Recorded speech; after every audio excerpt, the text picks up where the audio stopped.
ঢাকা বিশ্ববিদ্যালয়কে মাদ্রাসা করলে অসুবিধা কি? বদলাই ফেলবো, সব বদলাই ফেলবো ইনশাআল্লাহ। আগামী দিনে ইসলামিয়া দারাসাতুল ইসলামিয়া বিশ্ববিদ্যালয়ে যাদের ডিগ্রি আছে তারা কলেজে এই সাবজেক্টের উপর পড়াশোনা করতে পারবে। মাদ্রাসার ছাত্ররা যদি মেধা নিয়ে সমস্ত যোগ্যতা ফুলফিল করে ঢাকা, চট্টগ্রাম, রাজশাহী, জাহাঙ্গীরনগরে যদি ফার্স্ট হয়, অসুবিধা কি? তারা তো আমাদের দেশেরই ছাত্র। বিগত দিনগুলোতে কলেজে ইসলামিক স্টাডিজ আর দারাসাতুল ইসলামিয়া পারমিশন দেয় নাই। পলিটিক্যাল সায়েন্স পারমিশন পাইছে, ইকোনমিক্স পারমিশন পাইছে, জিওগ্রাফি পারমিশন পাইছে, জেনারেল হিস্ট্রি পারমিশন পাইছে, ইসলাম হিস্ট্রি অনেক কেটে দিয়েছে। বদলাই ফেলবো, সব বদলাই ফেলবো ইনশাআল্লাহ। আগামী দিনে ইসলামিয়া দারাসাতুল ইসলামিয়া বিশ্ববিদ্যালয়ে যাদের ডিগ্রি আছে তারা কলেজে এই সাবজেক্টের উপর পড়াশোনা করতে পারবেন। ঢাকা বিশ্ববিদ্যালয়ে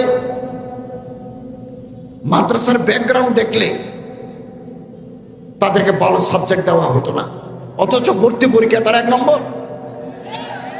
বারবার এই গ্রুপ, ওই গ্রুপ, খ গ্রুপ, গ গ্রুপে মাদ্রাসার ছাত্ররা ফার্স্ট, তাদেরকে ঢুকতে দিচ্ছে না। এমনকি একজন প্রফেসর প্রকাশ্যে বলেছেন, আমরা ঢাকা বিশ্ববিদ্যালয়কে মাদ্রাসা করব। আমি তো বলি ঢাকা বিশ্ববিদ্যালয়কে মাদ্রাসা করলে অসুবিধা কি? মাদ্রাসার ছাত্ররা যদি মেধা নিয়ে সমস্ত যোগ্যতা ফুলফিল করে ঢাকা, চট্টগ্রাম, রাজশাহী, জাহাঙ্গীরনগরে যদি ফার্স্ট হয়, অসুবিধা কি? তারা তো আমাদের দেশেরই ছাত্র। এরকম কিছু মানসিকতার লোক এখনো আছে, আগেও ছিল। আমরা এদের জায়গায় নতুন লোক দিতে চাই, যারা ইসলাম বান্ধব, যারা ইসলামের প্রতি মহব্বত রাখেন, এরকম মানুষ দিতে চাই। আমি মাননীয় শিক্ষামন্ত্রীর সাথে বেশ কয়েকবার বসেছি। আমাদের যে সিলেবাস ছিল, এই সিলেবাস যথেষ্ট আপত্তি ছিল। 2012 সালকে কেন্দ্র করে আপাতত আমাদের বই ছাপতে হবে, জানুয়ারির 1 তারিখ বই দিতে হবে। আমাদের হাতে সময় কম, 3 মাস সময় আছে। ক্লাস 1 থেকে 10 পর্যন্ত আমাদের বই দিতে হবে। তো 2012 সালকে কেন্দ্র করে আমরা সিলেবাসকে কিছুটা সাজিয়েছি। ওখানে মাদ্রাসার শিক্ষার ভিতরে যে ঢোল ছিল, ঢোল, তবলা, এগুলো থাকবে না। 2025 সালে থেকে আমরা 26 সালে যে বই দেব, এই বইতে আমরা আরো বেশি আমাদের ইসলাম, যার যার ধর্ম সে পালন করবে, যার হিন্দু শিক্ষা, বৌদ্ধ শিক্ষা, খ্রিস্টানি শিক্ষা, ইসলাম শিক্ষা, আলাদা আলাদা বই আছে। যার যার লাইনে সে বইগুলো করবে এবং এদেশের ঐতিহ্য, এদেশের মূল্যবোধ, এদেশের সংস্কৃতিকে প্রাধান্য দিতে হবে। কিছুটা আমরা আবার করছি, যা বাকি থাকবে আপনারা পরামর্শ দিবেন, আপনাদের পরামর্শ নিয়ে আমরা চলব।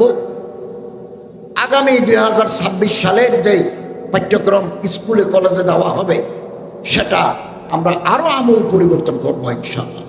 এদেশের মানুষ আছে, তবে সেটা ধাপে ধাপে যেতে হবে। আপনি একদিনে চাইলে আমরা পারবো না।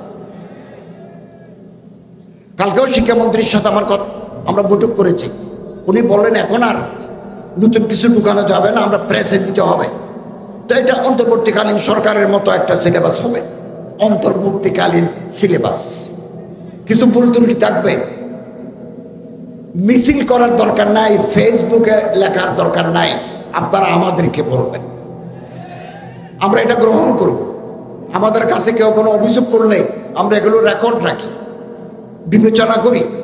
ফেসবুকে লিখলে আপনি বাহবা পাবেন, আমাকে আপনি অসম্মানিত করবেন, শেষে গিয়ে কোনো ফায়দা হবে না।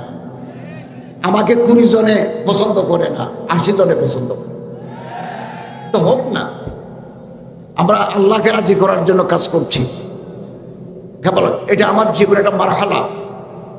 আমি এতদিন একটা মাদ্রাসায় হাদিসের খেদমত করেছি, একটা মসজিদে খুতবা দিয়েছি, ইন্টারন্যাশনাল ইসলামিক ইউনিভার্সিটিতে আর দারাসাতুল ইসলামিয়ার পাঠদান করেছি। এর আগে কলেজে করেছি 24 বছর। এটাও আমার জীবনের মারহালা। আমি দেখি না, আমি রাত দিন পরিশ্রম করি, আমার শরীরের ওজন কমে গেছে, ঠিকমতো ঘুমাতে পারি না, সারাদিন অফিসে কাজ করি, বাসায় এসে আবার ভিজিটরদের সাক্ষাৎ। আমি মনে করি এটা মারহালা, এটা দায়িত্ব আমি পালন করছি।